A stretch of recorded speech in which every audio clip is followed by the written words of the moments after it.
Upanje in tako trdna vera v končno srečanje s Kristusom, da je močnejša od dvoma in da razveseli vsak dan, se med kristjani lahko okrepi z medsebojno tolažbo. Ta je sestavljena iz prijaznih besed in dobrih del, ter ne iz nekoristnih in plehkih govoric.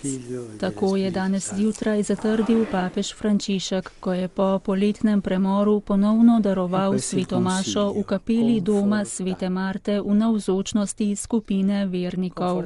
Med homilijo je najprej razložil odlomek iz Pavlovega pisma Tesaloničanom. Skupnost v Tesaloniki je bila nemirna in je apostola spraševala, kako in kdaj se bo Kristus vrnil in kaj se bo zgodilo z mrtvimi. Sveti Pavel jim je odgovoril, da bo Gospodov dan prišel nenadoma, kakor tat.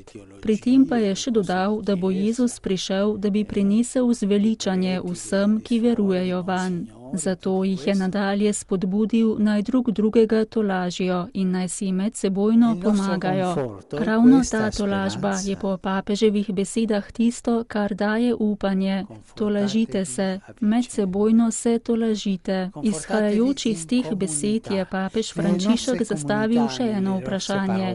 In ti si prepričan, da boš videl Gospoda? Zgled, ki ga je potrebno posnemati, je Job. Le-ta je namreč navkljub vsem nesrečam odločno zatrjeval. Vem, da je Bog živ in jaz ga bom videl ga bom s temi očmi. Res je, da bo prišel sodit, je nadaljeval papež.